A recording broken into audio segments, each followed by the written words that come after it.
कोई भी इंसान आत्महत्या की कोशिश तब करता है जब उसे जिंदगी से कोई उम्मीद नहीं रह जाती, और यह भावना शहरी लोगों में अधिक देखने को मिलती है क्योंकि उनकी जिंदगी में बढ़ती असुरक्षा की भावना उन्हें कमजोर करती है। जिंदगी कोई खेल नहीं है कि इसे किसी और के भरोसे खतरे में डाला जाए। हमारी जिंदगी से कई और लोगों की जिंदगियां भी जुड़ी हुई होती हैं। इस पर सिर्फ हमारा हक नहीं होता और ना ही इसे खत्म करने का हक हमारे पास होता है। लेकिन ये औरत क्या कर रही थी? अगर ये आत्महत्या थी तो इस दूसरे आदमी की इसमें क्या भूमिका थी?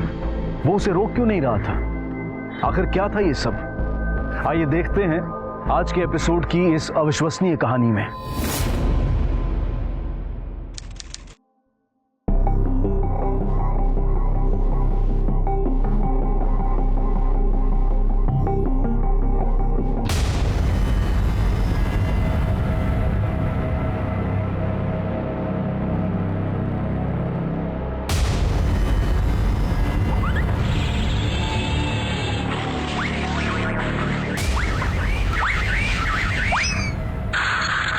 टीवी, हाँ जब देखो टीवी टीवी।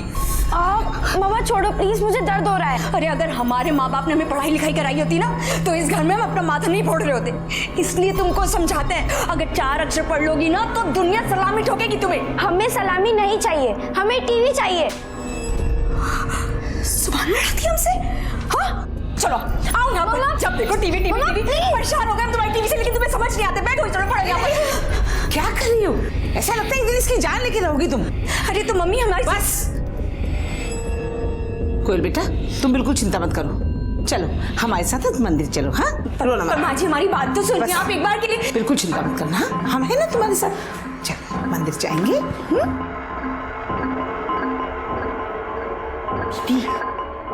खूब निशाने पे तीर मारे थे आप। आपका नशक एकदम सही था। तूने ठीक से तो पता किया है ना? दीदी हम कभी आपको कोई गलत खबर दिए हैं क्या? वो जो बैंक वाली मैनेजर मैडम है ना रूही, वो क्या ही जाते हैं साहब मुंह मारने। अभी भी साहब वही है। अरे बस करना, कितना साफ करेगी? वैसे भी लिपस्टिक का दाग तो मिटा देगी, बाकी लव बाइट्स का क्या करेगी? इलेक्शन शुरू होने वाले हैं और तुम्हें टिकट मिलने के चांसेस हैं, इसलिए मैं नहीं चाहती कि मेरी वजह से कोई भी प्रॉब्लम हो। मेरे साथ भले तुम जितनी मर्जी डर्टी पिक्चर बना लो, लेकिन लोगों के सामने तुम्हारी इमेज एकदम क्लीन होनी चाहिए, समझे? मतलब खूबसूरत तो तुम है ही, बाकी दिमाग भी बहुत चलता है यार। हाँ? अच्छा तो मैं तुम्हें पसंद हूँ? बार बार बोल के बताई जाए जरूरी नहीं होता है ना, और को समझो। तो अच्छा चलो यही बता दो, मैं तुम्हें ज्यादा पसंद हूँ या फिर तुम्हारी बीवी?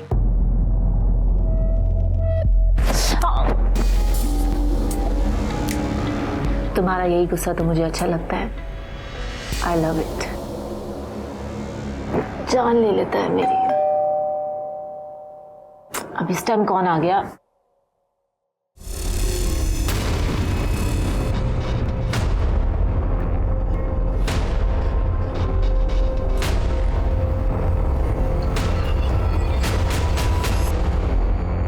क्या? अभी जो देखना था देख लिया, बिना चूचा किए वापस जा। चल निकल निकल। अगर हम थोड़ा पढ़ लिख लिए होते ना माँ जी तो सुजीत कभी भी उस बैंक वाली औरत के पीछे पागल नहीं होते। अब ये टसुए बहाकर अपना खून क्यों जला रही है तू? क्या कमी है तुझे यहाँ पर? हाँ अच्छा खाना पीना मिलता है, इतना बड़ा घर है, तेरी एक बेटी है और पति। रचने दे उसे रास लीला, तू अपनी गृहस्थी संभाल बस। और अगर उस औरत के चक्कर में सुजीत ने हमें छोड़ दिया तो? अपने हाथ सेकने के लिए ना कोई भी कभी भी अपना घर नहीं चलाता। अरे लाख लड़कियां घुमा ले वो, लेकिन समाज में उसकी इज्जत बीवी और बच्चे से ही होती है। तुझे छोड़ के कहीं नहीं जाएगा वो। अब तू ये रोना धोना बंद कर, उसे अपनी दुनिया में खुश रहने दे, तू अपनी दुनिया में खुश रह।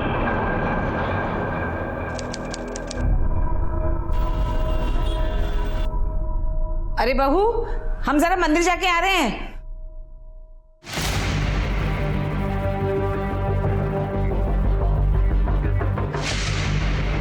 हेलो, हमारी सास मंदिर गई है, आने में कम से कम 1-1.5 घंटा लगेगा।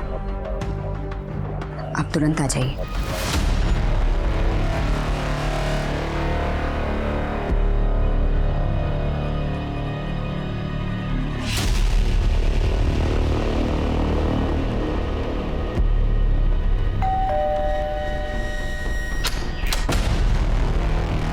अभी नहीं, घर पे कोई है, बाद में आना। ओम ह्रीं क्लीं झम धूम ओम ओम ह्रीं क्लीं चामुंडाय नमः ओम ह्रीं क्लीं चामुंडा विच्छाय नमः ओम ह्रीं क्लीं चामुंडा विच्छाय नमः ओम।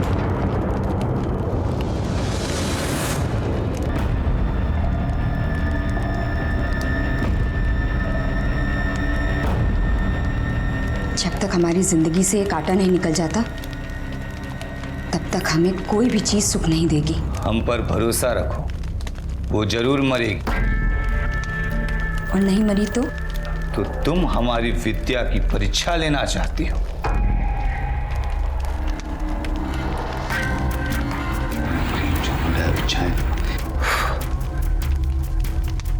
इससे अपनी थोड़ी सी उंगली काटो, परिणाम तुम्हारे सामने होगा। काटो।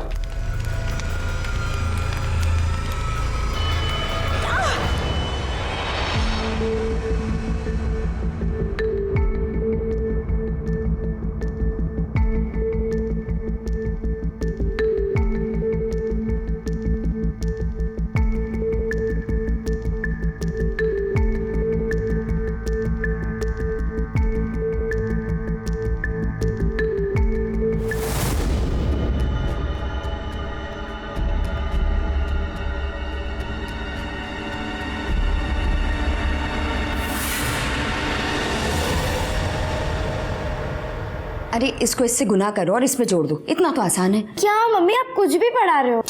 अरे पर खाने में कड़ी चावल बनाए हैं, आपको पसंद है ना? अरे तुम हमारी पसंद की चिंता रहने दो, वो हम देख लेंगे। तुमको इस घर में सब कुछ खाने पीने को मिल रहा है ना, तो जो मर्जी बना के खाओ, लेकिन हमारा दिमाग ना खाओ तुम।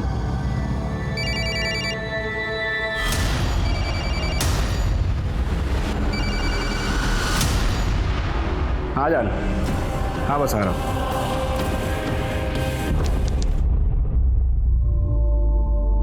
बाय दादी। बाय बेटा।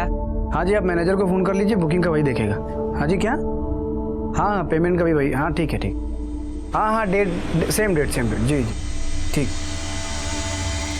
देख बेटा, हम तुम दोनों के बीच में बोलते तो नहीं है, लेकिन एक बात बताएं, कल तुम्हारे जाने के बाद दीवार पे सर मार मार के इसने अपना सर फोड़ लिया। वो तो भगवान का शुक्र है कुछ हुआ नहीं, लेकिन कल अगर कुछ कर बैठेगी तो क्या करेंगी? तुम परेशान ना हो माँ, हमको पता है बहुत ज्यादा नौटंकी कर रही है आजकल। श्याम जी एक बार गाड़ी रोक दीजिए। क्या हुआ मैम?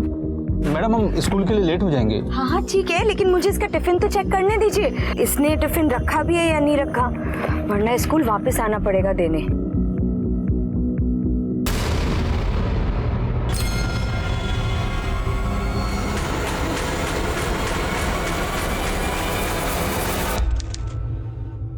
अरे ढोंगी, तूने हमको बेवकूफ समझा है क्या? हाँ कुछ भी नहीं हुआ उस औरत को। हुआ क्या है? होना क्या था, गुस्से में आके हमने अपना सर दीवार पे फोड़ दिया।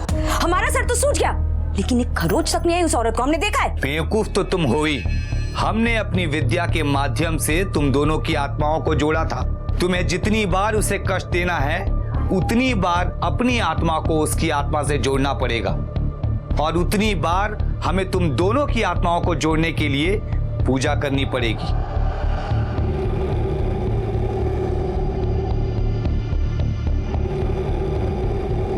लो, इससे मारो खुद को, अब असर जरूर होगा।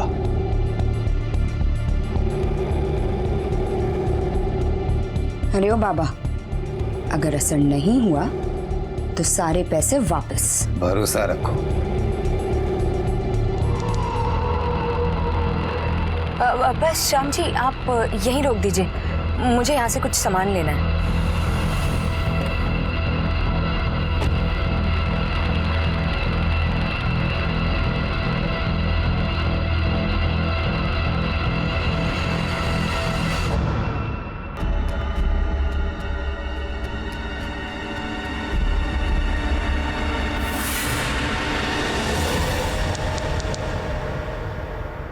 कोयल बेटा, शाम को लौटते हुए इसे ले भी आऊंगी, ठीक है?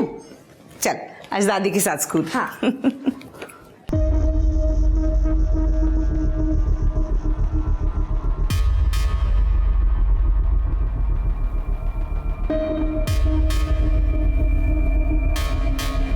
आ जाओ, जल्दी आना, घर में कोई नहीं है।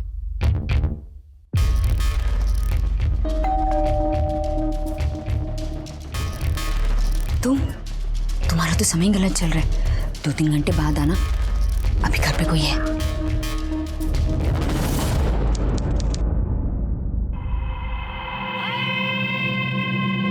अरे बाबा, अब आप ये रस्सी का क्या कर रहे हैं? फांसी का फंदा बना रहे हैं। फांसी का फंदा? आप ना बस यहाँ बैठ के ये इड़म गिड़म करते रहिए। आपको लगता है फांसी का फंदा बनाने से वहां उस रूही की मौत हो जाएगी? नहीं, फंदा बनाने से नहीं, तुम्हारे इस फंदे को गले में डाल के लटकने से वो जरूर मर जाएगी। क्या आपका दिमाग खराब हो गया है क्या? आपको लगता है अपनी सौत को मारने के लिए हम खुद अपनी जान देंगे? तुम्हें जान नहीं देना है, तुम्हें बस इस फंदे पर लटकना है। तुम्हारी जान जाए इससे पहले हम तुम्हें बचा लेंगे। अब तक सब कुछ सच हुआ है ना, भरोसा रखो।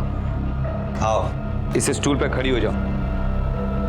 पर आपने तो पूजा की ही नहीं। ये सिर्फ अभ्यास है। हम ये सुनिश्चित कर लेना चाहते हैं कि इससे तुम्हारी जान को खतरा तो नहीं है।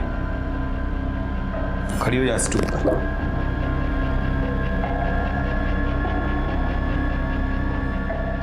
ये ठीक है ना?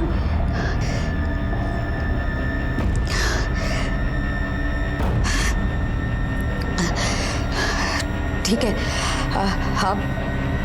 आप स्टूल हटा सकते हैं।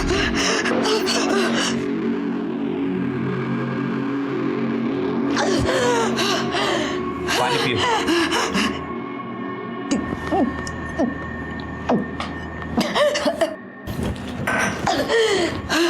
वाकई में बहुत बहादुर हो। तुम सचमुच अपनी सौत से छुटकारा पाना चाहती हो। तुमने आज वो कर दिखाया है जिसे करने के लिए अच्छे अच्छे की आत्मा कांप जाती है।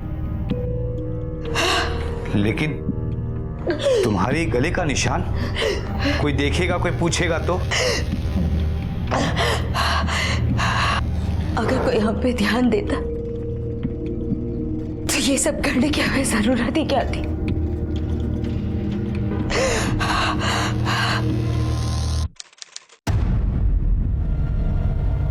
अरे कोयल, कोयल, चल बेटा, लेट हो रहे हैं हम लोग। प्लीज मम्मा चलो ना हमारे साथ प्लीज। कोयल, उसको नहीं आना तो छोड़, तू चल मेरे साथ, जिद मत कर। निकालो यार गाड़ी तुम।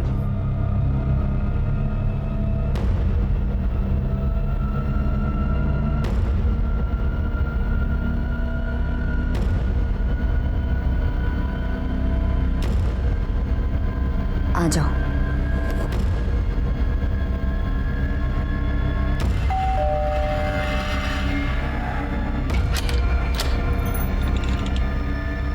चिंता मत करो, आज जाने के लिए नहीं कहूंगी।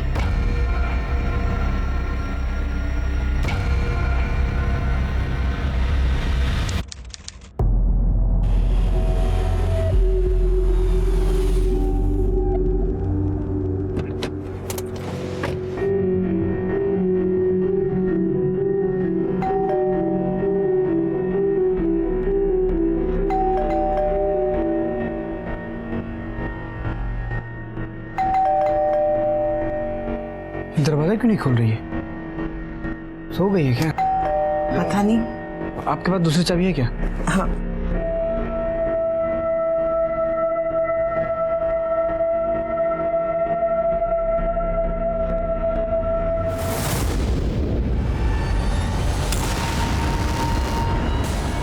मीना, मीना, ये क्या हो गया? मीना,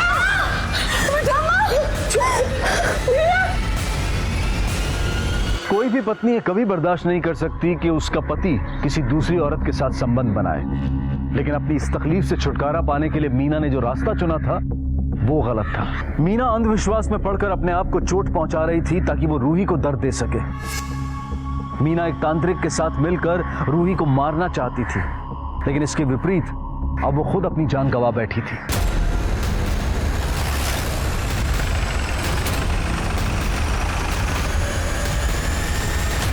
एम्बुलेंस को फोन करो, बॉडी को पोस्टमार्टम के लिए भिजवाओ। सर।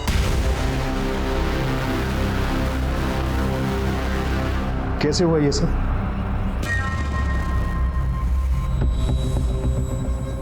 पता नहीं सर, आज मीना घर में अकेली थी। हम सब होटल गए थे, मतलब हमारा अपना होटल है, वहाँ पे एक जानने वाली की सगाई थी, हम लोग वहाँ गए थे। मीना की तबीयत खराब थी इसलिए हमारे साथ नहीं आ पाई थी। अभी थोड़ी देर पहले हम लोग वापस आए तो दरवाज़ा अंदर से बंद था। माँ के पास दूसरी चाबी थी, उससे हम लोग दरवाज़ा खोल के अंदर आए तो ये पंखे से लटक रही थी। फिर हमने आपको फ़ोन किया सर। आपकी बीवी किसी तनाव में थी या कोई परेशानी? नहीं सर, ऐसी कोई बात नहीं थी। सर बॉडी पे कोई चोट का निशान नहीं है, लेकिन गले पर ऐसे का निशान है सर। दरवाजा अंदर से बंद है, कोई फोर्स्ड एंट्री नहीं है, मतलब बाहर से कोई नहीं आया है। मिश्रा, आसपास जितने भी हार्डवेयर स्टोर हैं उससे पता करो कि ये रस्सी कब और किसने खरीदी, और पूरे घर की अच्छी तरह से तलाशी लो। देखो कोई सुसाइड नोट मिलता है क्या? सर। ठीक है।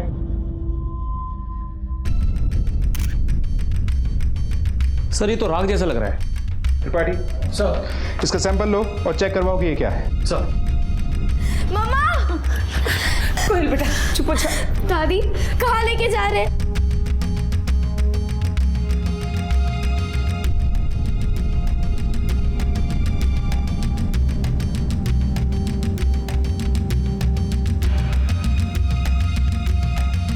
ये कौन है? नौकरानी है साहब, झाड़ू पोछा करते।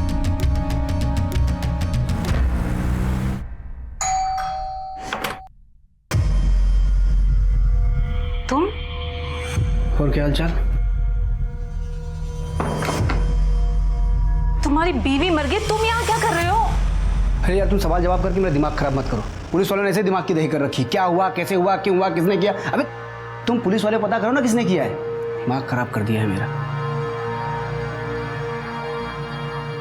वैसे ये सवाल तो मैं भी करना चाहती हूँ कि ये सब हुआ कैसे? वो खुद मरी या फिर? हमारे रास्ते का कांटा थी, हट गई ना। अब वो खुद मरी कि किसी और ने मारा, क्या फर्क पड़ता है?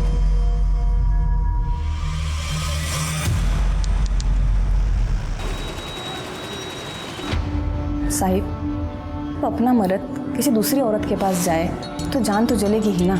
हम ही बताए थे दीदी को कि वो साहब वो रूही मैम के पास जाते हैं। दीदी फनफना कर गई थी उसके घर वो दिन, लेकिन फिर साहब डांट कर भगा दिए।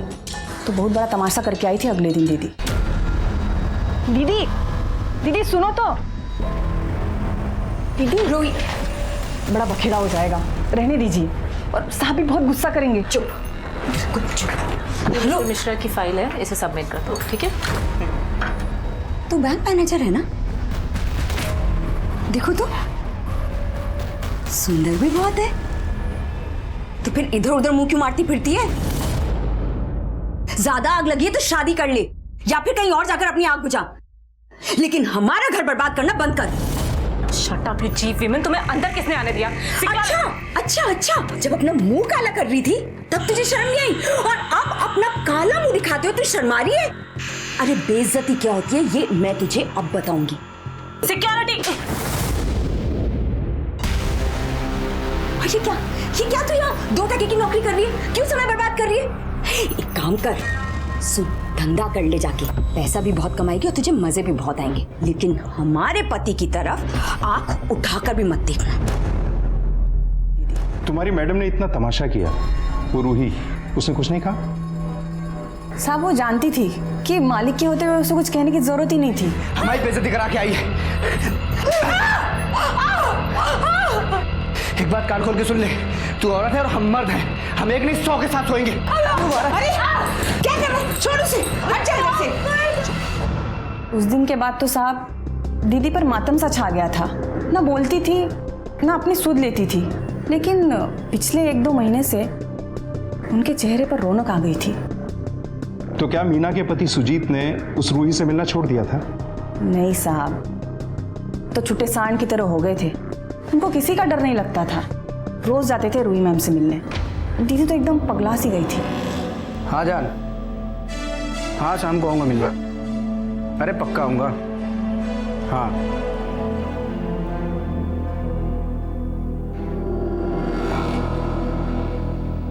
दीदी, आपकी हालत देख के ना हमको बहुत दुख हो रहा है।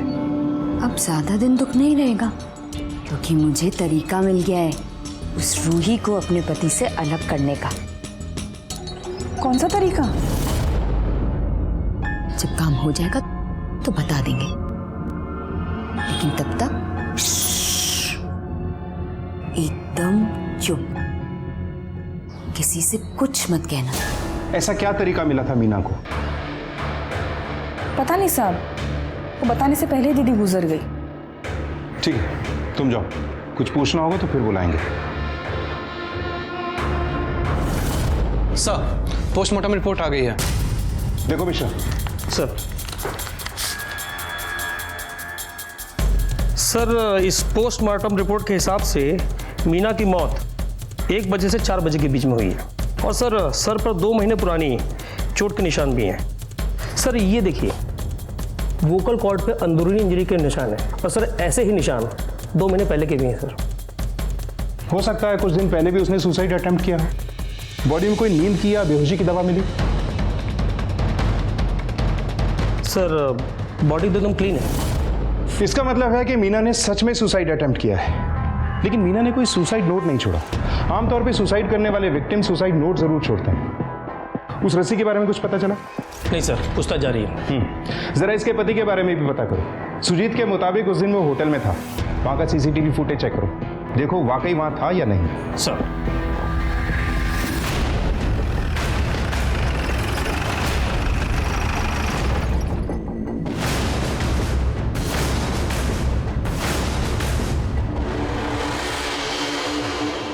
सर, होटल की सीसीटीवी फुटेज आ गई है।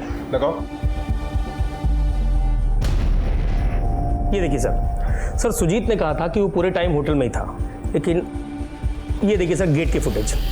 सर इस फुटेज में सुजीत बाहर जाते हुए भी दिख रहा है। और ये देखिए सर, 1 घंटे बाद वो वापस भी आए। मिश्रा, इस सुजीत से मिलो, देखोगे ये पुलिस के साथ लुक्का छिपी क्यों खेल रहा है। आपने कहा था कि 29 तारीख को पूरे दिन आप होटल में थे, लेकिन 1 घंटे के लिए आप बाहर गए थे। कहाँ गए थे आप? हमारा एक खास दोस्त हम उसके पास गए थे। और उस खास दोस्त का नाम क्या? मैंने पूछा उस खास दोस्त का नाम क्या है? रूही। हाँ सर, उस दिन सुजीत मेरे घर पर आए थे। एक्चुअली सर उस दिन बैंक हॉलीडे था, इसलिए हम दोनों ने टाइम साथ में स्पेंड किया था। अगर आप 29 तारीख को 1 घंटे के लिए रूही के घर गए थे, तो ये बात आपने पुलिस से क्यों छुपाई? सर हम शादीशुदा आदमी हैं और ये कानपुर है, यहाँ औरत मर्द की दोस्ती पे सवाल तो उठेंगे ना। अच्छा, तो आप दोनों दोस्त हैं? सिर्फ दोस्त। रूही बैंक में मैनेजर है और हमको अपने होटल के बिजनेस के लिए लोन की ज़रूरत थी। लोन लेने गए थे उसके बैंक, वहीं हमारी मुलाकात हुई और दोस्ती भी। लेकिन वहाँ आपके आसपास के लोगों का कहना तो कुछ और ही है। देखिए सर, बात ऐसी है कि वो लोग हैं, उनका काम है कहना। और वैसे भी अगर ऐसा कुछ है तो इससे क्या फ़र्क पड़ता है? इससे ये साबित तो नहीं होता ना कि हमने अपनी पत्नी की हत्या की है। और आप जबरन एक आत्महत्या को हत्या करार देने पे क्यों तुले हो?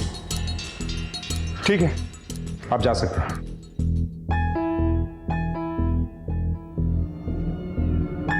मिश्रा, जहां ओवर कॉन्फिडेंस होता है ना, प्रॉब्लम वहीं से शुरू होती है। ये सुजीत और रूही दोनों के कॉल रिकॉर्ड्स निकलवाओ, देखो कि उस दिन इन दोनों की लोकेशन क्या थी। Okay sir.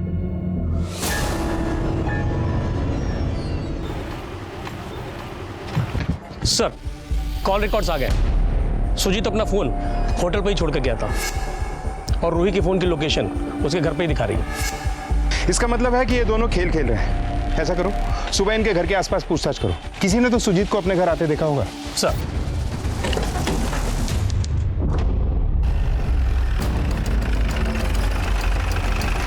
उनतीस तारीख को सुजीत माँ और बेटी के साथ बाहर गया था। हाँ सर, हमने देखा था। अच्छा, बीच में सुजीत वापस आया था? ये तो याद नहीं साहब। ठीक है साहब, एक बात बोलूं? बोलो। मुझे लगता है कि मीना भाभी का किसी से कोई चक्कर था। साहब, मैंने कई बार एक आदमी को देखा था, जब घर पे कोई नहीं होता था तभी वो मीना भाभी से मिलने के लिए आया करता था।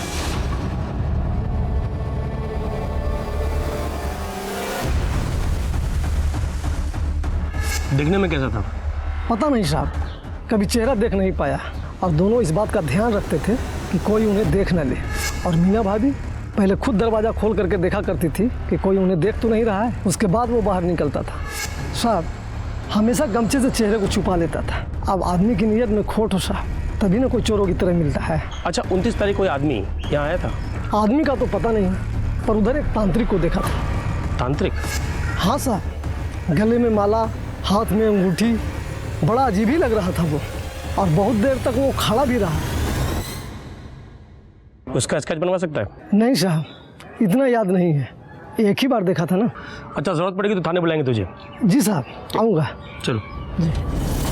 मिश्रा, मीना के कॉल रिकॉर्ड से करवाओ और पता करो कि आदमी कौन था। और हाँ, ये भी पता करो कि क्या मीना किसी तांत्रिक के टच में थी जिससे उस दिन उसकी बात हो रही है। पूरी पॉसिबिलिटी है कि इस आदमी के बारे में सुजीत को पता चल गया और इसीलिए उसने मीना को मरवाया। तुम्हारी बीवी बहुत जलील करके गई थी मुझे, कह रही थी कि मैं धंधा शुरू कर दूं, पैसे भी मिलेंगे और मजे भी आएंगे। अब उसी के बॉयफ्रेंड के चर्चे सुन रही हूँ। तुम्हारा ड्राइवर बता के गया था, हुआ क्या था? हाँ,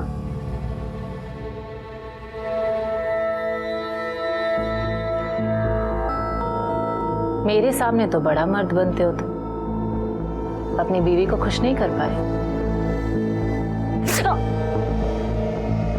ये हुई ना बात, मेरे एंग्री यंग मैन। ये सब मैं जानबूझ के बोल रही थी ताकि तुम अपना गुस्सा दिखाओ। गुस्से में तुम और भी अच्छे लगते हो। हमारा गुस्सा देखना है तुमको? अरे अरे अरे क्या? दिखाते हैं तुमको अपना गुस्सा।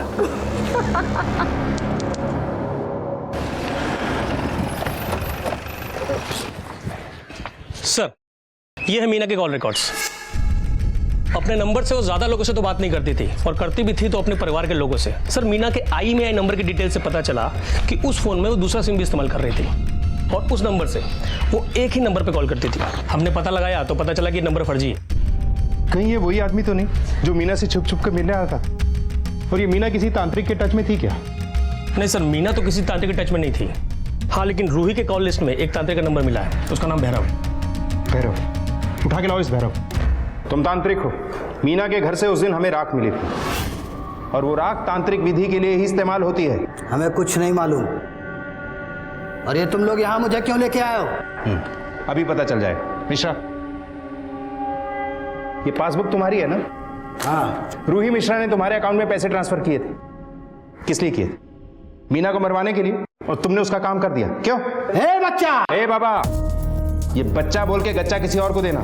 सच उगलवाने की कई विधियां हमें भी आती हैं। मिश्रा, इन्हें उल्टा लटका के जरा इनके नीचे से मिर्ची जलाओ। चल। अरे नहीं, चल। नहीं साहब, नहीं साहब, मैं बताता हूँ साहब, मैं बताता हूँ साहब। रूही मैडम मेरे पास आई थी करीब 10 महीने पहले। मीना मैडम को मरवाना चाहती थी मेरी विद्या से। वो बैंक में जाके उन्होंने बहुत बेइज्जती की थी उनकी। इस औरत को खत्म करना है। बेटा, विधि में खर्चा लगेगा। बाबा, आप उसकी चिंता मत कीजिए, बस काम पूरा होना चाहिए। फिर क्या साहब? आप तो जानते हैं ये तंत्र मंत्र विद्या सब ढोंग है साहब, कुछ होता है इससे। मीना मैडम के लिए हम लोग कुछ नहीं कर पाए, और रूही मैडम को हम लोग टालते रहे, लेकिन वो समझ गई। क्या रे बाबा, इतने दिनों से तू मुझे पागल बना रहा, मुझसे पैसे हेट रहा और बोल रहा मेरा काम हो जाएगा। अब तक वो औरत मरी क्यों नहीं? अरे बेटा, थोड़ा समय दो, तुम्हारा काम हो जाएगा। एक बाबा, अपनी जो ये पाखंडीगिरी है ना अपने पास रख। मुझे मेरा पैसा वापस चाहिए। पर बेटा वो पर मुझे कुछ नहीं सुनना, मुझे मेरा पैसा वापस चाहिए बस। हम उनको 3 महीने तक टरकाते रहे साहब, लेकिन बाद में उसने सुजीत से पिटवाने की धमकी दे दी हमको, तो हमने उन्हें पैसे वापस किए। कैश दिया था साहब। हाँ सर, मैंने भैरव को पैसे दिए थे मीना को मरवाने के लिए, क्योंकि सर उसने बहुत इंसल्ट की थी मेरी। मुझे बहुत गुस्सा आ रहा था उस पर। फिर उसके बाद भैरव के तंत्र मंत्र काम नहीं आए तो भैरव ने मुझे मेरे सारे पैसे वापस लौटा दिए। फिर सर मैं चुप होकर बैठ गई। उसके बाद तो मेरा गुस्सा भी शांत हो चुका था। गुस्सा शांत नहीं हुआ था, बल्कि आप सही मौके का इंतजार कर रही थी। सर ऐसी कोई बात नहीं है, आप प्लीज मेरी बात का यकीन कीजिए। यकीन हम सिर्फ सबूतों पे करते हैं मैडम।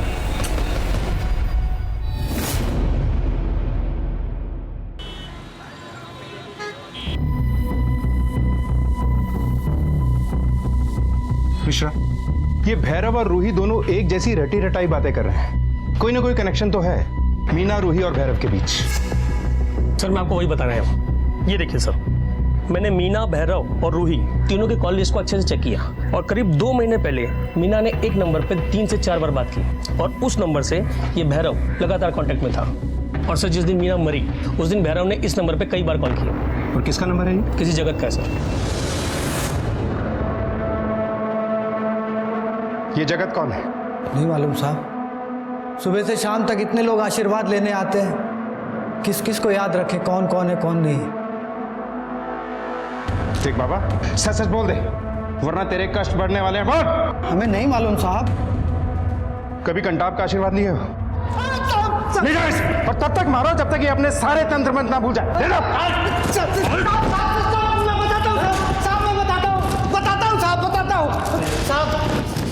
अब जगत मेरा चेला है। मतलब जगत भी एक तांत्रिक है? जी। और मीना जगत से बात क्यों कर रही थी? नहीं मालूम साहब, लेकिन जगत कभी भी फंसता है तो हमें फोन करता है। कहाँ रहता है ये जगत? ओम ह्रीम क्लीम चामुंडा ओम ह्रीम क्लीम चामुंडा ओम ह्रीम क्लीम चामुंडा विछान माफा। कौन हमारी पूजा भंग कर रहा है?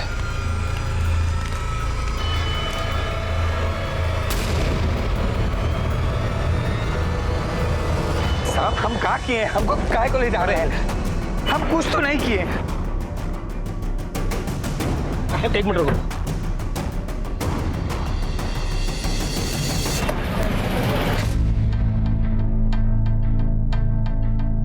क्या हुआ साहब? इस आदमी को जानते हो? यहीं पास में रहता है। हाँ साहब, तांत्रिक है ये। और तो और इसके घर में बहुत सारे लोग आते हैं, खास करके औरतें। क्या ये औरत भी आती थी वहां पर?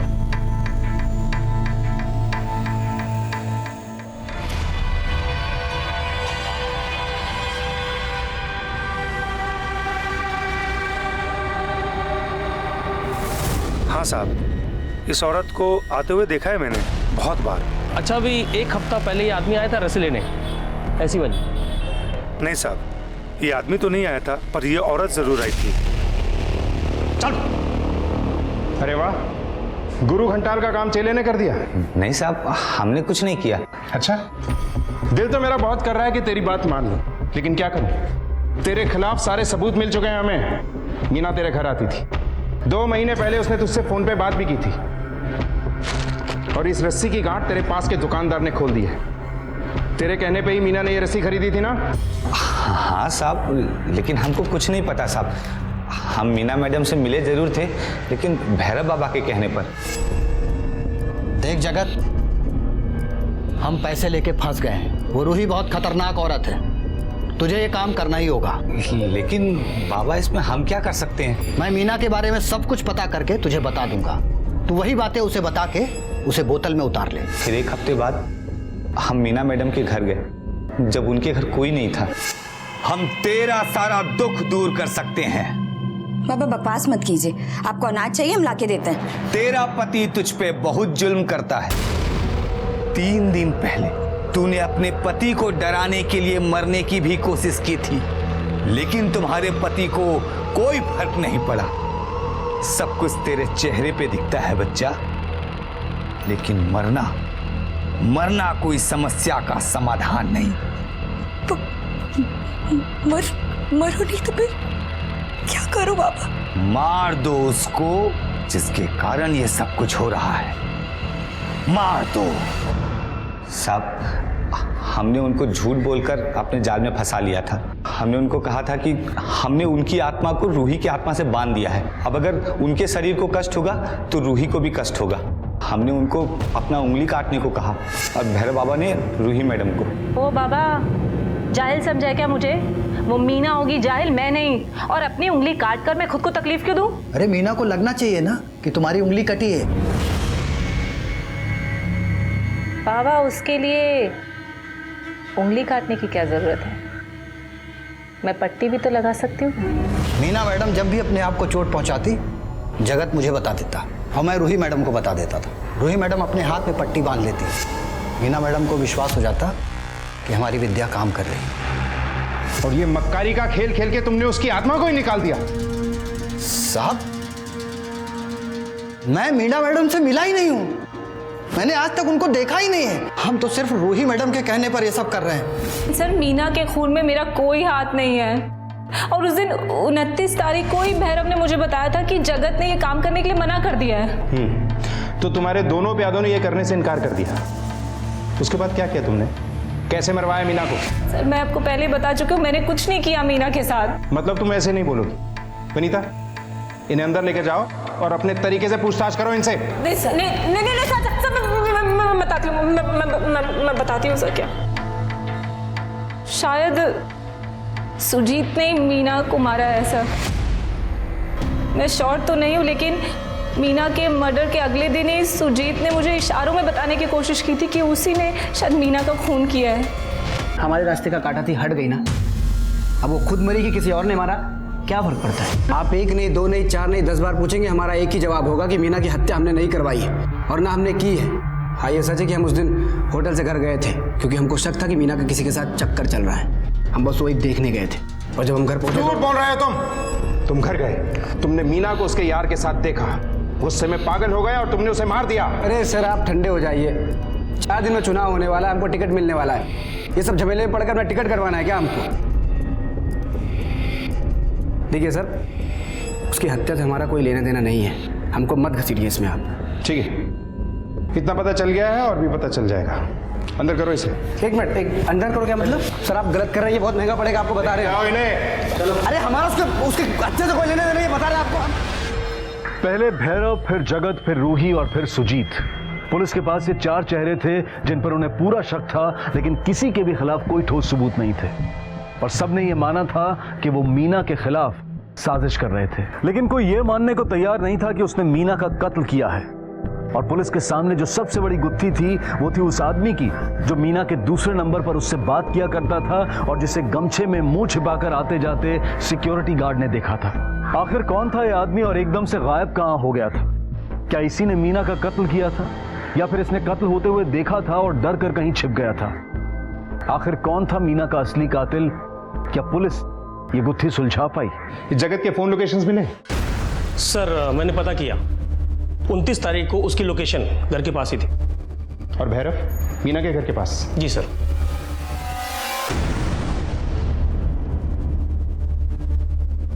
पिशा, ये जगत और भैरव दोनों को एक साथ पुलिस स्टेशन बुलाओ। हाँ तो चेले, अपने गुरु घंटाल के कहने पे तूने मीना को बहलाया। हाँ साहब, हमारे भैरव बाबा जो कहते हैं हम वही करते हैं। और अपने गुरु जी के आदेश पर तूने मीना को मार डाला? हाँ साहब। नहीं साहब, हमारा बोलने का मतलब वो नहीं था साहब। असल में हम दोनों मिलकर ही उनके भोलेपन का फायदा उठा रहे थे साहब। लेकिन जब उनको मारने की बारी आई, हमारा तो रूह कांप गया साहब। हम इस पचड़े में नहीं पड़ना चाहते थे साहब।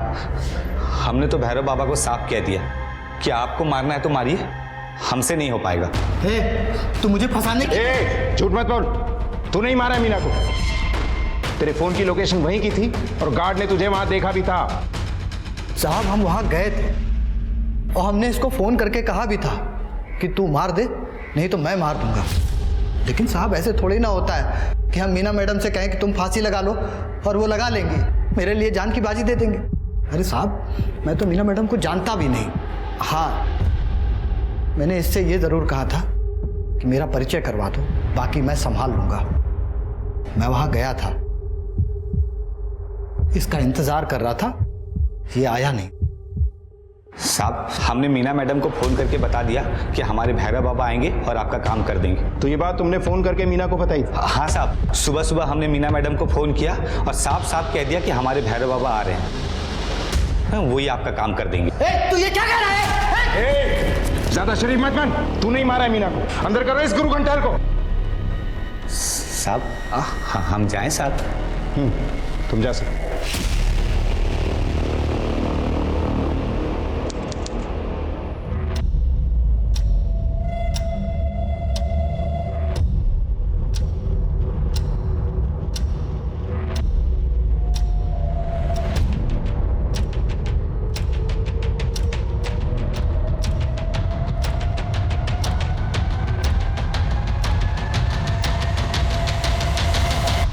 साहब हमेशा गमछे से चेहरे को छुपा लेता था। क्या कहा था तूने कि तूने मीना को फोन कर दिया था कि तू नहीं बल्कि तेरा गुरु आएगा? फोन करके किस नंबर से? तूने अपने नंबर से फोन नहीं किया था और उस दिन मीना के फोन पर कोई भी फोन नहीं आया था। तूने इस मोबाइल से मीना को फोन किया था और इसका सिम कार्ड निकालकर फेंक दिया था, लेकिन मोबाइल अपने पास ही रखा। वो आदमी जो छुप छुप के मीना से मिलता था, जिसकी हमें तलाश थी, वो कोई और नहीं बल्कि तू था। चिंता मत करो, आज जाने के लिए नहीं कहूंगी, आ जाइए। अब आगे की कहानी अपने मुंह से बताएगा या पूरे विधि विधान से हम उगलवाएं? साहब इन लोग के कहने पर हम मीना मैडम से मिलने लगे। उनको ये विश्वास दिलाया कि यदि वो खुद फांसी पे चढ़ेंगी तो रूही मर जाएगी, लेकिन हमको पता था साहब कि अंत में तो मरना मीना मैडम को ही है। हम ये सब लफड़े में नहीं पड़ना चाहते थे साहब, इसलिए हमने मीना मैडम से कहा कि हम दोनों एक एक फर्जी सिम ले लेते हैं ताकि रूही के मरने के बाद हम नहीं फंसे। भोली थी साहब, मान गई। अगर तू मीना को मारने वाला था तो तूने सबको मना क्यों किया? सब भैरव बाबा के पास बहुत पैसा वाला लोग आते थे। हमको लगा यदि भैरव बाबा फंस जाएंगे तो उनका सारा भक्त हमारे पास आ जाएगा साहब। इसलिए हमने सोचा कि मीना मैडम के मरने के बाद अगर कोई फंसेगा तो भैरव बाबा होंगे, हम नहीं। इसलिए हम मीना मैडम के पास गए। आज हमारी आत्मा को हमेशा के लिए शांति मिल जाएगी बाबा। अब हमारी जिंदगी आपके हाथों में है। तुम चिंता ना करो, हम तुम्हें बचा लेंगे। जगत को मीना के साथ धोखाधड़ी, हत्या और पुलिस को गुमराह करने के लिए गिरफ्तार किया गया और रूही और भैरव को भी मीना को मारने के षड्यंत्र के लिए गिरफ्तार किया गया और इन सभी पर अदालत में केस चल रहा है। हर परेशानी का समाधान है, लेकिन अपराध का हाथ थाम कर इंसान मुश्किल से बाहर नहीं निकलता, बल्कि और बड़ी मुसीबत में पड़ जाता है।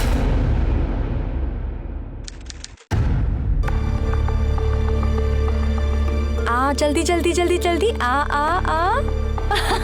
अरे वाह, वेरी गुड। डर नहीं लग रहा ना बेटा? वापस करेंगे।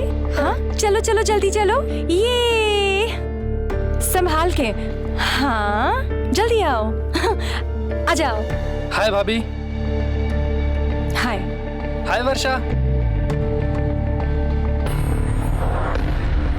आओ बेटा जल्दी आओ, आओ फिर से एक बार करेंगे। आओ आओ आओ आओ, वेरी गुड।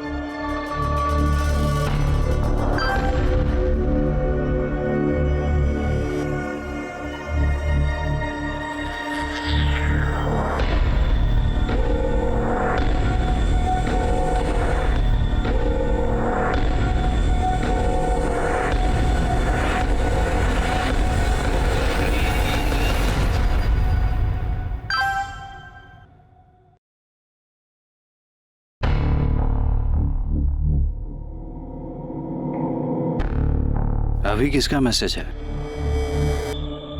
कुछ नहीं, जंक मेल है। इतनी गर्म चाय आई। अगर इतनी जल्दी थी तो फिर चाय की जगह शरबत दे देती मुझे। तो पन्ना ये लो, जल्दी रखो और चलो जल्दी करो। हाँ हाँ हाँ ओके।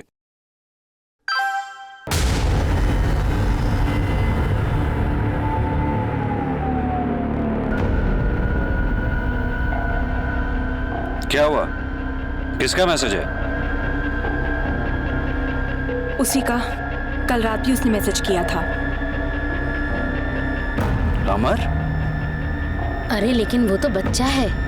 आई तुला का हिमायत नहीं है, आजकल बच्चों में ही ज्यादा जवानी चढ़ जाती है। इसकी तो जवानी निकालता हूँ मैं। अरे सुरेश, अरे सुरेश क्यों मत पढ़ा रहा है? ये भी ना सुरेश।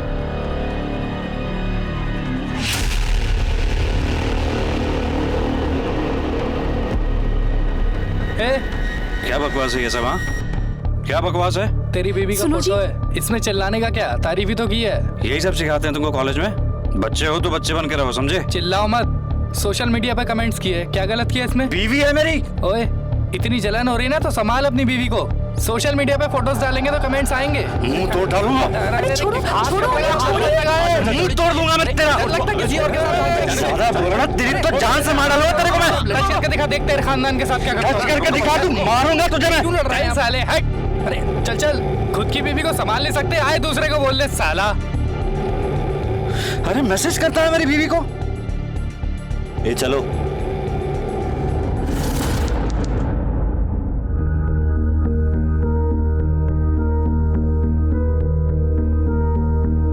अरे बेटा, वर्षा को कहीं देखा? शायद वो गार्डन में खेल रही होगी। अच्छा, वर्षा, वर्षा को ढूंढ रही हो? अरे लेकिन लता ताई तो उसे आज नीचे लेकर आई ही नहीं। क्या? ऐसा कैसे हो सकता है? क्या हुआ मिली? नहीं है वर्षा, घर पे ही होगी। चलो चलो।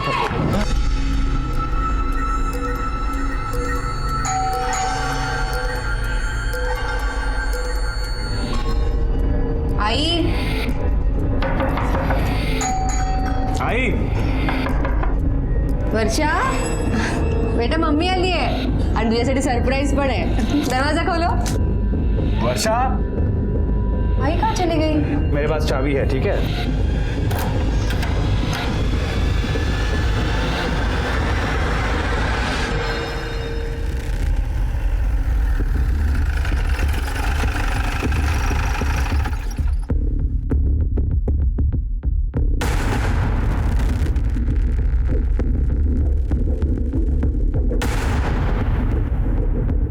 चलो आगे चलो, बस जोड़ो।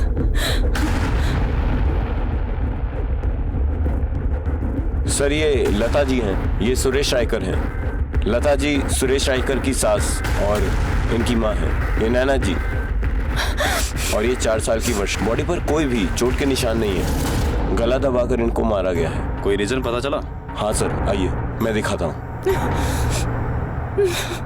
ये देखिए सर, आप दोनों 2 मिनट के लिए बाजू आना। ये देखो सर, पूरा कवर्ड बिखरा पड़ा है। और ये देखिए सर, चोर ये गहनों के बॉक्स ऐसे ही यहाँ खाली छोड़कर गहने लेकर भाग गए। मुझे लगता है कि इसके पीछे चोरी का ही मोटिव हो सकता है। कोई फोर्स एंट्री का निशान है? नहीं सर, आइए दिखाता हूँ। ये देखिए सर, डैश पर या कुंडी पर कोई भी तोड़फोड़ के निशान नहीं है। मतलब हो सकता है कि मारने वाला इनके जान पहचान का ही होगा कोई। बॉडीज को पोस्टमार्टम के लिए भेजो। वर्षा को कहीं नहीं ले जा सकते। देखो, आप इसे कहीं नहीं लेके जा सकते। जल्दी करो। सच बताओ।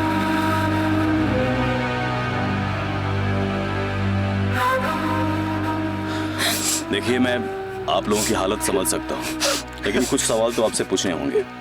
आइए। देखने से यह हत्या चोरी के मकसद से की गई नजर आ रही है। क्या क्या सामान चोरी हुआ है आपके यहाँ से?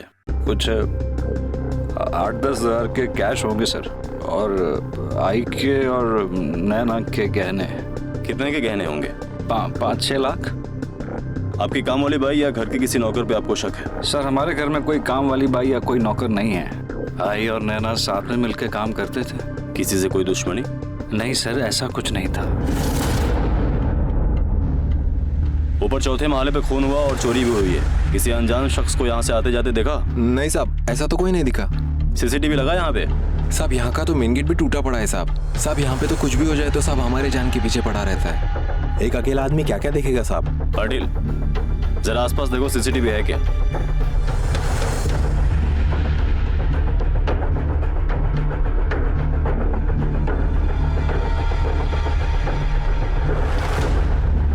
हाँ सर। ये बाजू की दुकान कितने बजे खुलती है? बाजू की दुकान का मालिक हज पे गया है, 1 हफ्ते बाद आएगा।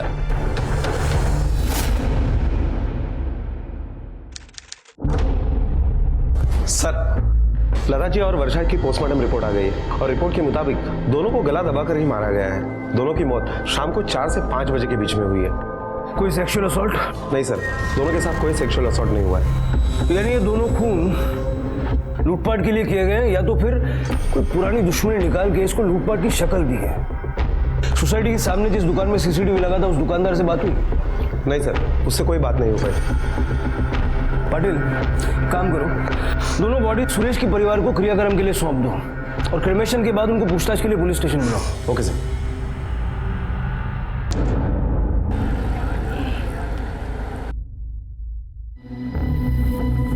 किसने मारा मेरी आई और मेरी बेटी को?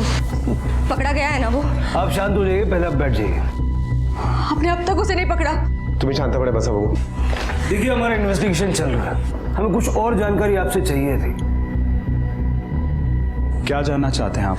हम दोनों अपनी अपनी ऑफिस चले गए थे और हमारे जाने के बाद कौन आया वो हम कैसे बता सकते हैं? ये जो लता जी हैं, ये आपकी माँ नहीं थी, इनकी माँ थी। जी। आप दोनों के साथ ही रहती थी? एक्चुअली नैना के बाबा एक्सपायर्ड होने के बाद आई को हमने हमारे साथ रख लिया था, क्योंकि उनकी देखभाल करने वाला कोई था नहीं। वो बिल्कुल मेरे आई की जैसी थी। वर्षा को बहुत प्यार करती थी वो। हो सकता है कि आपका किसी के साथ झगड़ा हुआ और उसी ने ये अमर ने ये सब कुछ किया होगा। ये अमर कौन है? एक बहुत ही घटिया लड़का है वो, हमारी सोसाइटी में रहता है। क्या बकवास है ये सब? हाँ, क्या बकवास है? तेरे बीवी का फोटो है, इसमें चिल्लाने का क्या? तारीफ ही तो किया है। यही सब सिखाता है तुमको कॉलेज में? बच्चे हो तो बच्चे बन कर रहो, समझे? इतनी जलन हो रही है ना तो संभाल अपनी बीवी को। तेरी तो जान से मार डालूंगा। टच करके दिखा, देखकर खानदान के साथ क्या करता हूँ मैं। इस तरह के झगड़े के लिए वो आपकी माँ और आपकी बेटी की जान क्यों लेगा? सर, वो एकदम पागल लड़का है। वो अपनी गलती कभी भी नहीं मानता है। और उस दिन उसने मुझे मेरी पूरी फैमिली को मारने की धमकी दी थी। उस दिन शनिवार था ना? तो सर मैं अकाउंटेंट हूँ, मुझे सैटरडे को छुट्टी होती है, इसलिए आमतौर पे मैं घर पे ही होती हूँ। और माँ शनिवार को मंदिर जाती है और उसके बाद सहेलियों के साथ बाहर जाती है। लेकिन उस शनिवार को मुझे थोड़ा काम था, इसलिए मुझे ऑफिस जाना पड़ा। मैं घर पे नहीं थी, इसलिए आई को रुकना पड़ा वर्षा के साथ घर पे। मुझे लगता है कि अमर को ऐसा लगा होगा कि मैं और वर्षा घर पे हैं। शायद वो इसलिए मुझे और वर्षा को नुकसान पहुंचाने घर पे आया हूँ। सर मैं कह रहा हूँ सर, मेरे को नैना भाभी अच्छी लगती थी और मैंने उनको 1-2 बार मैसेजेस भी किए थे। नैना भाभी अच्छी लगती है? क्यों, तेरी उम्र की लड़कियां तुझे भाव नहीं देती क्या? सर क्या सर, अभी मतलब मैं भी तो नॉर्मल हूँ ना सर। जहाँ से जो भाव मिलता है सर मैं ले लेता हूँ। वैसे भी ये सुरेश के साथ जब लफड़ा हुआ था सब, तभी मेरे आई बाबा ने मेरी बहुत बजाई थी सर। अब प्लीज़ आप दोनों इस बात पे शुरू मत हो जाना। सुरेश के खानदान को खुलेआम मारने की धमकी दी थी तूने? सर वो तो मैंने ऐसी हीरोगिरी में किया था सर, माँ कसम। वो सामने की बिल्डिंग के खिड़की पे सीमा खड़ी थी ना सर, इसलिए। सोसाइटी में जितनी भी औरतें हैं सबको लाइक करते हैं तुम? हाँ, बच्ची हो, जवान हो, आंटी हो, बुढ़ी हो, सबको। सर अभी अच्छी लगती है तो अच्छी लगती है सर अभी, लेकिन सर आज से प्रॉमिस इन आंटियों के चक्कर में नहीं पड़ूंगा सर, पक्का। सुरेश से बहस होने के बाद तूने नैना को कांटेक्ट नहीं किया? सर नहीं सर, जरा भी नहीं। मतलब 1-2 बार जब किया तब सुरेश इतना पागल हो गया कि मेरे को काटने दौड़ा सर। मैंने नैना भाभी को कब से अनफ्रेंड कर दिया, ताकि कोई तुझ पे शक न करे। सर अभी क्यों सर, खाली फोकट मेरे को इस केस में घसीट रहे हो सर। जिस दिन मर्डर हुआ उस दिन कहाँ था तू? सर दोस्त के घर पे, उसका बर्थडे पार्टी था। चाहिए तो चेक करो सर, अब दोपहर से रात तक वहीं था मैं। तेरे दोस्त का नाम पता सब लिखवा। चल चल चल चल चल। अमर से हमने पूछताछ की और उसके स्टेटमेंट की हम जांच कर रहे हैं। अमर के अलावा कोई और है जिस पे आपको शक हो? नहीं सर। घर के दरवाजे पर कोई फोर्स एंट्री के निशान नहीं मिले। इसका मतलब है कि आपकी आई उस खूनी को जानती थी, उसी ने ही उस खूनी को अंदर लिया था। कौन हो सकता है वो? उस वक्त आपके घर पर कौन आता जाता है?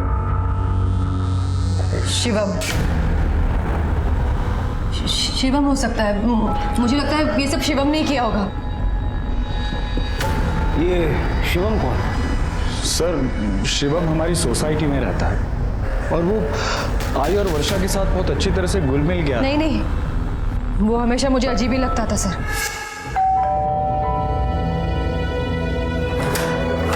क्या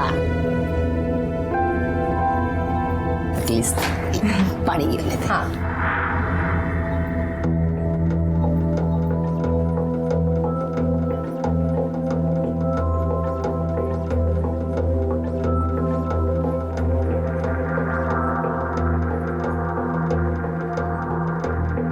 भाई ये कौन है? शिवम भैया। देखिए ना दीदी, वर्षा ने क्या कर दिया। मस्त लग रहा है ना? अच्छा है, मैं चलता हूँ। बाय दीदी, बाय भैया। बाय वर्षा, मैं कल फिर आऊंगा। ओके?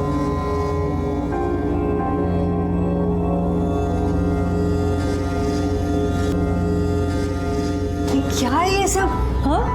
देख दोबारा ऐसे घर में मत लेना, मुझे बहुत अजीब लगता है ये लड़का। तू भी ना, बहुत अच्छा लड़का है वो। अपनी वर्षा के साथ खेलने के लिए आता है। वर्षा का भी मन लगा रहता है। और हाँ, वो दोनों मेरे सामने ही खेलते हैं। तू टेंशन मत ले, मैं चाय लेके आती हूँ, बैठ। तो आपको लगता है कि शिवम ने ही ये सब किया है?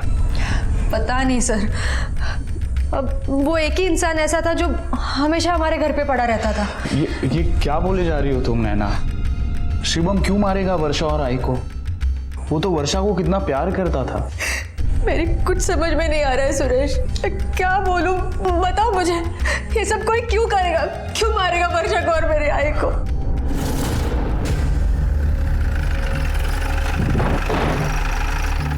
नैना के घर तुम्हारा काफी आना जाना था? जी सर, वर्षा और काकी मेरे लिए फैमिली थे।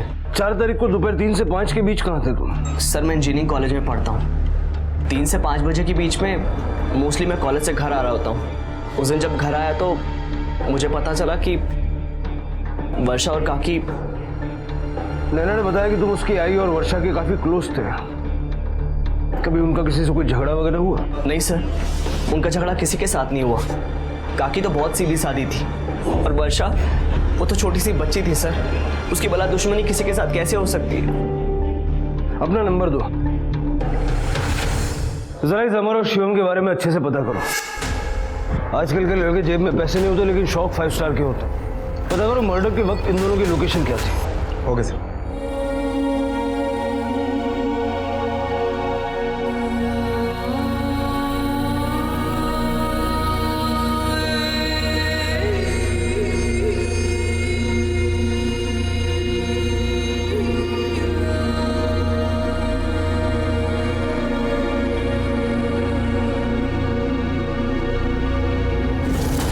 सर, ये अमर सच बोल रहा है। जिस दिन ये हादसा हुआ उस दिन देर रात तक वो अपने दोस्तों के साथ पार्टी मना रहा था।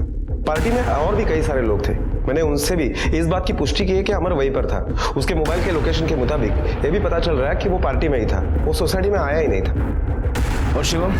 सर शिवम उस दिन कॉलेज में था। दोपहर 3 से 5 बजे के बीच में उसके मोबाइल लोकेशन के अकॉर्डिंग वो ट्रैवल कर रहा था कॉलेज से घर तक। इस क्राइम सीन से उसका कुछ लेना देना नहीं है। पाटिल, अगर शिवम और अमर दोनों क्लीन दिख रहे हैं तो फिलहाल हमारे शक के घेरे में कोई भी नहीं है, क्योंकि ना इनके घर पे कोई नौकर चाकर है और ना ही इनकी किसी से कोई दुश्मनी है।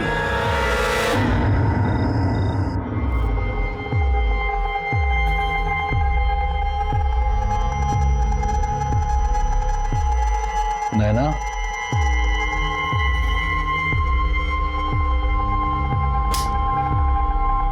नैना, नैना,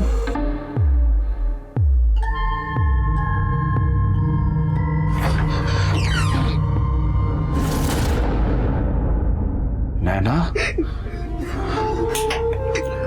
नैना,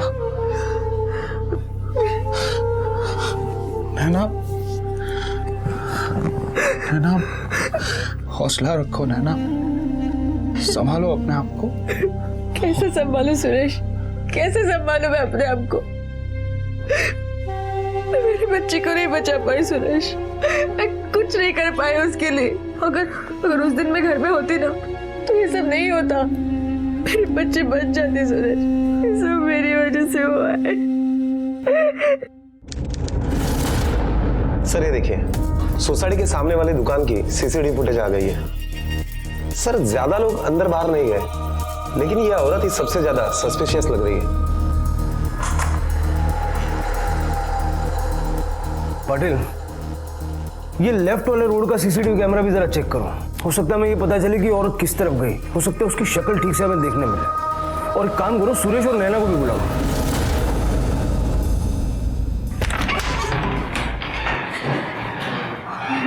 आप लोग अब तक ये सीसीटीवी फुटेज ही देख रहे हैं? देखा सुरेश, अब तक इन्होंने नहीं पकड़ा उसे। आपका क्या जाता है? आपके लिए तो ये सब सिर्फ एक केस है ना? नैना जी, हमारे लिए कोई भी केस सिर्फ नौकरी नहीं होता है। हम आपका दर्द बांट नहीं सकते लेकिन समझ जरूर सकते हैं। और जितना जल्दी आप चाहती हैं कि गुनहगार को सजा मिले, उतना ही जल्दी हम भी चाहते हैं। और इसीलिए हमने आपको यहाँ बुलाया है। पाटिल,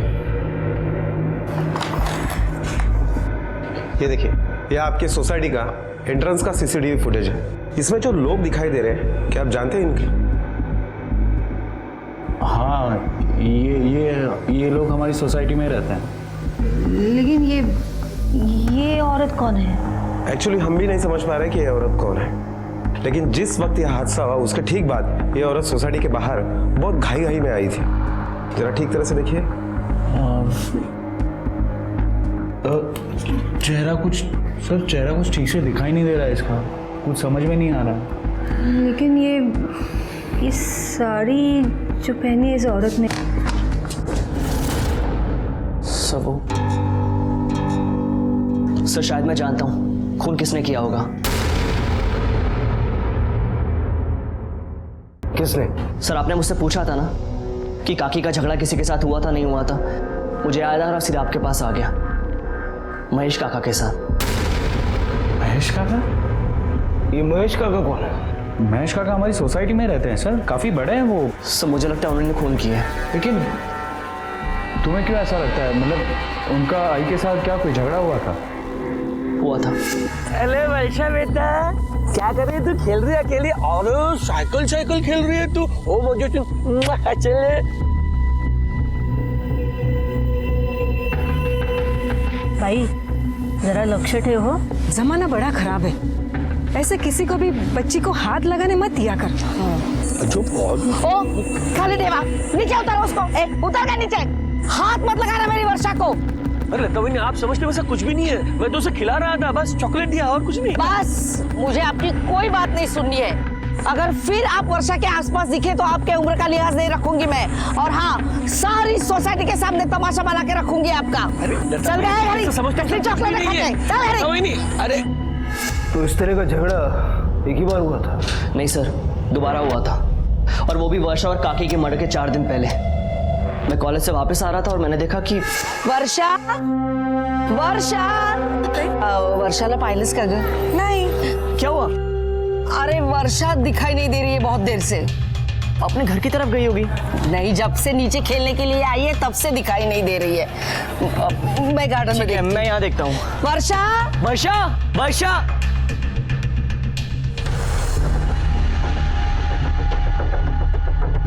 वर्षा, वर्षा। काकी, हाँ, जल्दी आइए।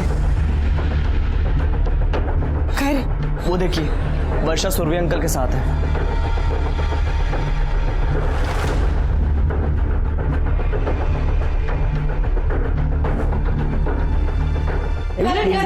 नीचे उतर उसको, खाली उतर गया।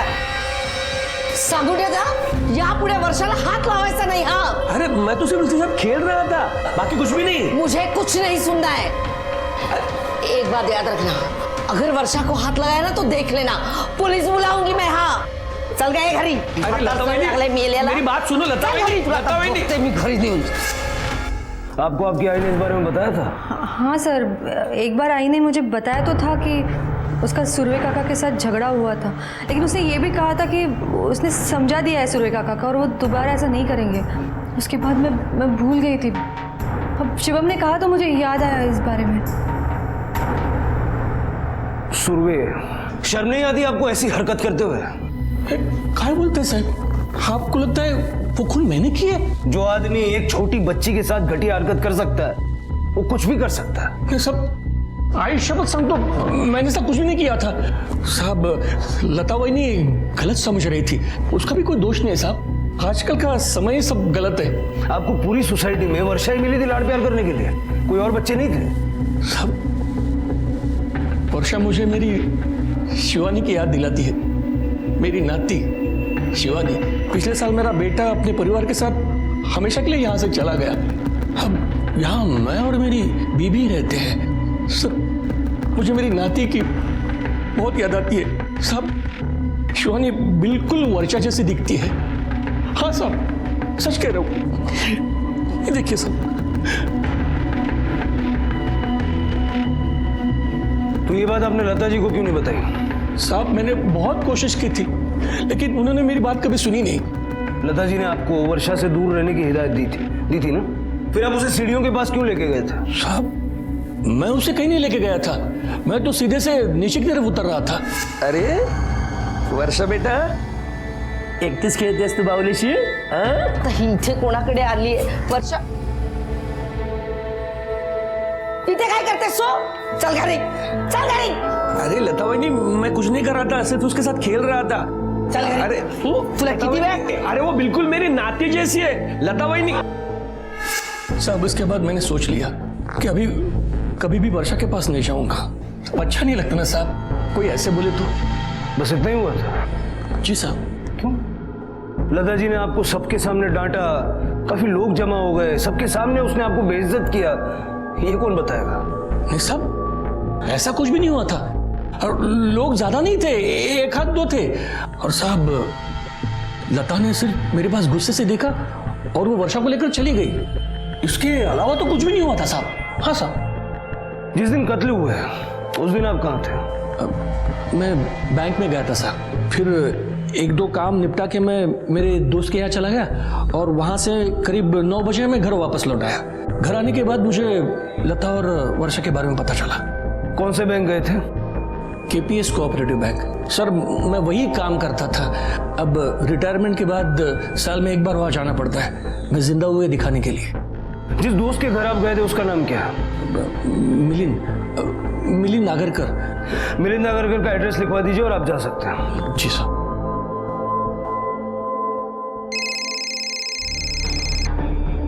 हेलो शिवम, ये सुरवे की कहानी को इतना बढ़ा चढ़ा के क्यों बताया? नहीं सर, मैंने जो देखा आपको वही बताया। बड़ा तमाशा हुआ था, काफी लोग आए थे, तो चल सबके नाम बता। उस वक्त वहां पे कौन कौन मौजूद था? सर एकदम से तो मुझे कुछ याद नहीं है, आप मुझे थोड़ा सा टाइम दीजिए, मैं आपको कॉल बैक करता हूँ।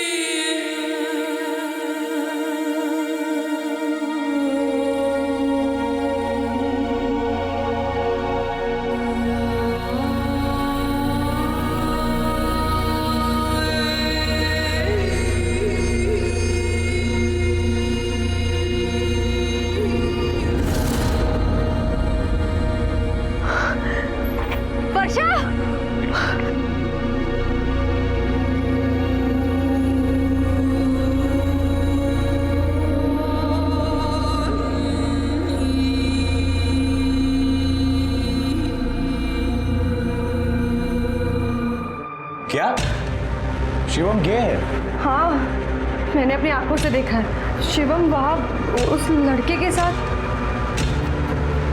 सुरेश, हमें पुलिस को बता देना चाहिए। कम ऑन नैना, अगर शिवम गे है तो उसकी पर्सनल लाइफ है, उसमें पुलिस को बताने की क्या जरूरत है? सुरेश, तुम समझने की कोशिश करो, मुझे शिवम कभी पसंद नहीं आया, वो कुछ अजीब सा ही है, मुझे शक होता है। देखो तुम मेरी बात सुनो, मुझे उस पर शक है, हम पुलिस को बता देते हैं, उन्हें उनकी छानबीन कर लेते तो फिर मुझे भी तसल्ली मिल जाएगी। बस करो नैना, आई गई है, वर्षा गई है, उसका मतलब ये नहीं है कि तुम हर बात पे ऐसे रिएक्ट करोगे। अरे शिवम तो खुद अपनी मदद करने आया था। तुम प्लीज पुलिस को अपना काम करने दो, प्लीज अपने आप को संभालो प्लीज। सर ये सोसाइटी के लेफ्ट वाले रोड पर जो एटीएम है वहां की सीसीटीवी फुटेज है, इसमें भी वही औरत है जो सोसाइटी से बाहर आई थी और इसने यहां से ऑटो पकड़ा। पता लगा इस ऑटो ड्राइवर का?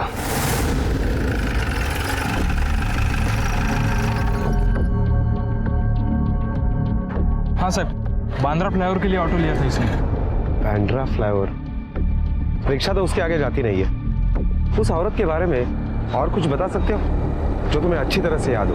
बहुत अजीब औरत थी साहब, पूरा मुंह अपना साड़ी से ढक लिया था उसने। सूरज जी ने बताया कि उस दिन वो आपके साथ थे? हाँ, यहाँ आया था वो, करीब 3 बजे आया था, फिर हमने चाय पी ली और वो चला गया। चाय पी के चले गए? हाँ। मेरे हिसाब से वो रात के 8-9 बजे तक आपके साथ थे। नहीं सर, दरअसल मुझे एक शादी में जाना था, इसलिए मैंने उसे जाने के लिए बोला।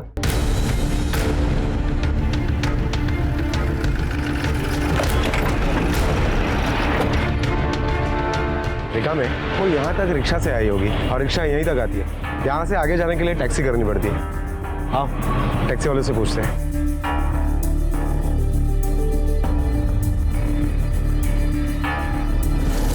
सुरवे साहब, झूठ तो बेहतरीन बोला आपने, लेकिन आप ये भूल गए कि झूठ की उम्र ज्यादा लंबी नहीं होती। आखिरी मौका देता हूँ सच बोलने का। दोपहर 3:30 के बाद आप कहाँ गए थे? लता जी से बदला लेने? अरे नहीं सर कोई बात ही नहीं हुई तो बदला किस चीज का लूंगा मैं? फिर गए कहाँ थे? उस सर मैं लाने के लिए गया था। अब रिटायरमेंट के बाद थोड़ी की आदत लगी ना, तो जब भी वक्त मिलता है मैं वहाँ चला जाता हूँ। उस दिन भी मैं वही गया था। हाँ सर, सच कह रहा हूँ, मैंने कुछ नहीं किया, मेरा यकीन करो सर। अरे सुनो, इस औरत को यहाँ से टाउन की तरफ कभी छोड़ा है? हाँ साहब, सीएसटी के लिए टैक्सी ली थी। तुम्हें क्या तुम्हारे सारे पैसेंजर याद रहते हैं? नहीं साहब, पर हम जब बाइखला पहुंचे तो ये बोलती है कि इसको वापस बांद्रा जाना है। बांद्रा? बांद्रा में कहाँ छोड़ा उसे? वो सब लिंकिंग रोड के जंक्शन पे छोड़ा। सर सुरभि सच बोल रहा है। हमने उसकी पत्नी से भी पूछा। उस रात जब उसकी पत्नी ने उसको घर बुलाने के लिए फोन किया तो वो चरस के नशे में था। हमने वहाँ के लोगों से भी पूछा, उन लोगों ने भी बताया। और सर उसके फोन का लोकेशन भी उस एरिया में ही एक्टिव था।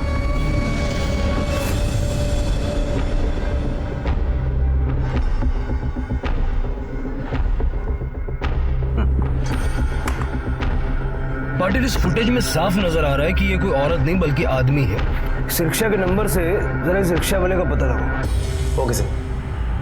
पुलिस लता और वर्षा के कातिल तक पहुंचने की पूरी कोशिश कर रही थी। वो उस औरत का भी पता कर रही थी जो कत्ल वाले दिन सोसाइटी से निकली थी, लेकिन आगे का रास्ता काफी मुश्किल उभरा था क्योंकि पुलिस के पास कोई भी पुख्ता सबूत या गवाह नहीं थे। उधर नैना की हालत दिन ब दिन खराब होती जा रही थी। अपनी बेटी और माँ को खोने का बहुत बड़ा सदमा लगा था उसे। वो उस कातिल को सजा दिलवाना चाहती थी और अब उसकी हालत ऐसी थी कि वो हर किसी पर शक कर रही थी। नैना, नैना,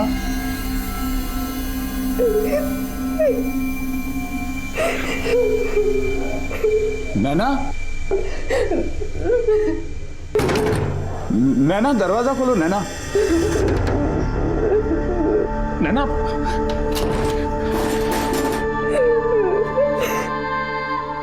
नैना, प्लीज, क्या कर रहे हो तुम? क्यों अपने आप को सजा दे रही हो नैना? क्यों? यार बच्चे दोनों चले गए। मैं क्या करूंगी? मैं कैसे जीऊंगी? सुरेश, तुम उस दिन बैंक गए थे ना, लॉकर में गहने रखने के लिए, पूछताछ करने के लिए। तो सुरेश, वो उन बैंक वालों ने तो ये लूटपाट नहीं की होगी। उनको तो पता था ना घर में गहने और ये सब। हमें पुलिस को बताना होगा। मैं जा रही हूँ पुलिस को बताने। प्लीज नैना, प्लीज तुम पुलिस को कुछ नहीं बताओगी। पागल समझेंगे वो लोग तुम्हें। प्लीज नैना, संभालो अपने आप को नैना, प्लीज। नहीं, लेकिन मेरी बात सुनो। देखो सुरेश, कुछ भी हो सकता है, कोई भी मार सकता है मेरी आई को। हमें बताना होगा पुलिस को। संभालो अपने आप को नैना, संभालो प्लीज। ठीक तरह से देखकर बता, पहचानता है इसे?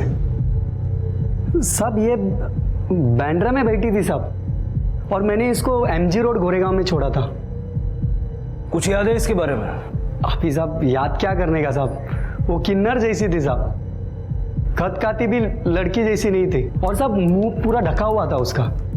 कोई खास चीज याद है? हाँ साहब, उसके हाथ में एक थैली थी। ठीक है, अगर जरूरत पड़ी तो फिर से बुलाएंगे। अभी जाओ। ठीक है सर। सर इसका मतलब है वो घूम फिर कर फिर उसी जगह पर आ गया, और उसके हाथ में वो थैली भी थी। सर उस थैली में जरूर ज्वेलरी होगी। उसने सोचा होगा कि वो CST जाकर उस ज्वेलरी को बेच सकता है, लेकिन फिर शायद उसने अपना मन बदल लिया और वो वापस आ गया और फिर यहीं के आसपास के किसी ज्वेलरी शॉप में उस ज्वेलरी को बेचने की कोशिश की। पाटिल, ये भी हो सकता है कि खून करके वो भागा, लेकिन बाद में उसे लगा कि अगर वो भाग जाएगा तो पुलिस सबसे ज्यादा उस पर शक करेगी, और इसीलिए वो वापस आ गया।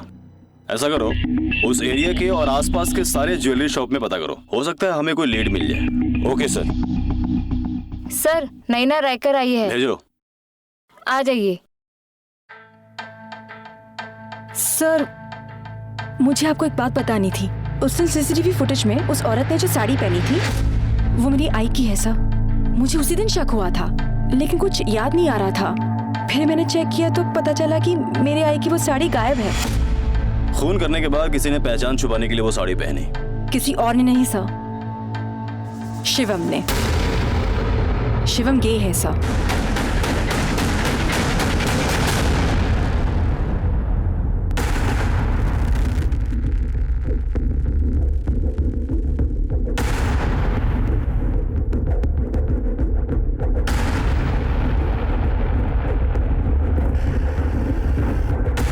हाँ सर, एक लड़का आया था इसे बेचने के लिए और उसके पास और भी गहने थे। तो आपने खरीदे? ना सर, मुझे तो पहले से लगा था कि ये शायद चोरी के हैं। और वैसे भी जवान लड़का गहने बेचने नहीं आता है। आमतौर पे औरतें या तो कपल्स ही आते हैं। और वैसे भी मेरे दुकान में CCTV कैमरा लगे हुए हैं। आपको चाहिए तो मैं आपको फुटेज निकलवा के दिखा दूँ। दे दो। सर, किलर ने जिस ज्वेलरी शॉप में ज्वेलरी बेचने की कोशिश की वहां के CCTV फुटेज आ गए। चलो सर, आई एम श्योर कि ये शिवम ही होगा।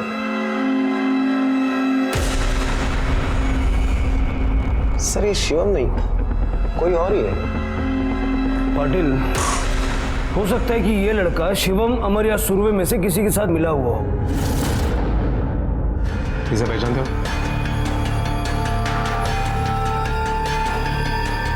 नहीं, इसे तो हम नहीं पहचानते।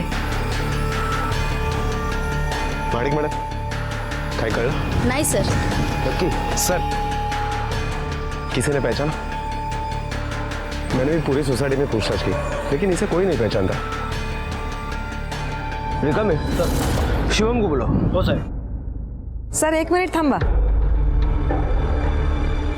सर, शिवम और उसकी फैमिली कल रात को ही कानपुर शिफ्ट हो गए।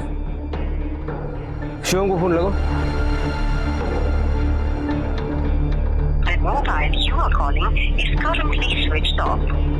सर, उसका फोन तो स्विच ऑफ आ रहा है। किसी के पास दूसरा नंबर है शिवम का? नहीं, शिवम का नंबर तो नहीं है, लेकिन उसके फादर का नंबर है मेरे पास।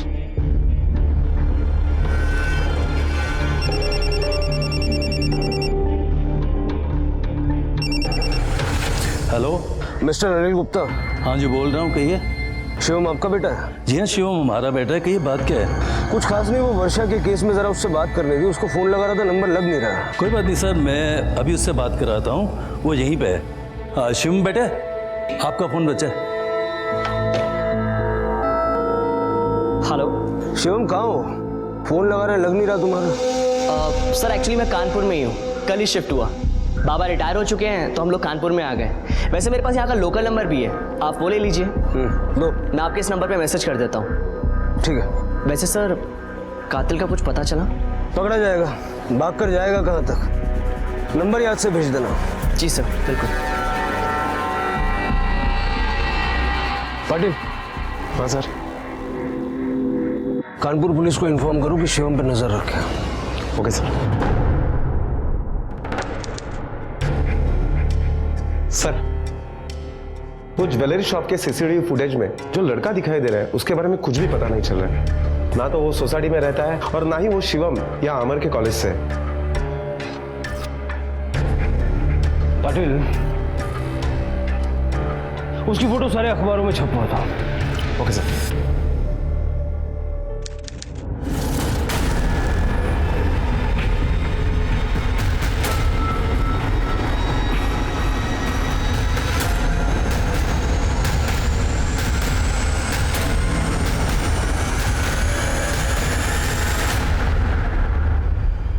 डॉक्टर दीक्षित। जी जी, आइए बैठिए। मैंने ही आपको फ़ोन किया था। ये जो फोटोग्राफ आपने अखबार में दिया था ना, ये लड़का आया था मेरे क्लिनिक पर। किस लिए?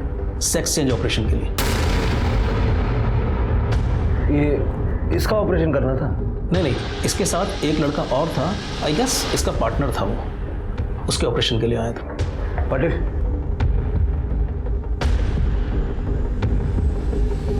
ये लड़का था?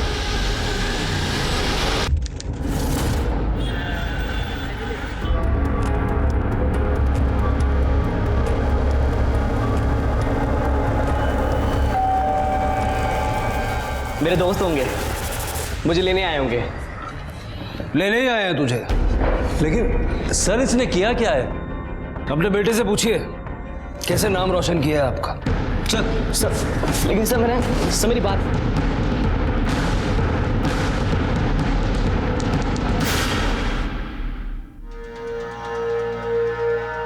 इसे पहचानता है? नहीं, मैं नहीं जानता। देखिए सर, मैंने कुछ भी नहीं किया।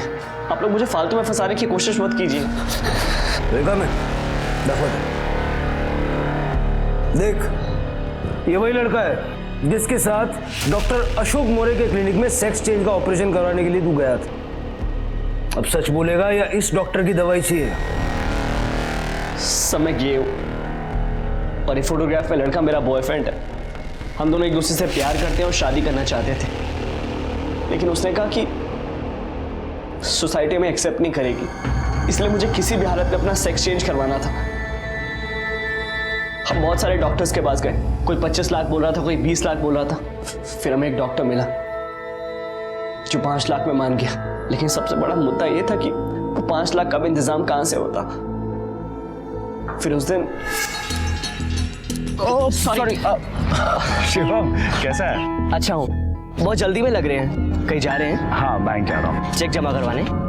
अरे नहीं, लॉकर खुलवाने जा रहा हूँ। आई और नैना के गहने ऐसे ही घर पे पड़े हैं और आजकल तो जमाना तुझे पता है कैसा हो गया, और वो लोग हमेशा घर पे अकेले रहते हैं तो थोड़ा डर लगता है। चल बात। जी सर, कुछ समझ में नहीं आ रहा था कि क्या करूँ क्या ना करूँ, दिमाग काम ही नहीं कर रहा था। इसलिए मैंने अपने बॉयफ्रेंड को बुलाया और उसे फ़ोन दिया और उसे कहा कि कॉलेज के आसपास रहे। उसके बाद मैं सीधा काकी के घर गया और मैंने उनकी खीर में बेहोशी वाली दवाई मिला दी। मुझे लगा कि काकी और वर्षा बेहोश हो जाएंगे और मैं चुपके से गहने और पैसे निकाल के चला जाऊंगा। आई, ये देखिए, मैं आपके लिए खीर लेके आया हूँ और वर्षा के लिए भी। कहाँ है वर्षा? अरे कितना अच्छा बच्चा है तुम, पर आज तो मैं खीर खा नहीं सकती, मेरा उपवास है। और वर्षा तो खीर को छूती तक नहीं, तो लेके जा। ठीक है सर, मुझे किसी भी हालत में ऑपरेशन करवाना था, वरना मेरा बॉयफ्रेंड मुझे छोड़ देता। और अगर आई पैसे और गहने लॉकर में रखती थी तो मैं उन्हें कभी नहीं निकाल पाता। इसलिए मुझे किसी भी हालत में आई को बेहोश करना ही था।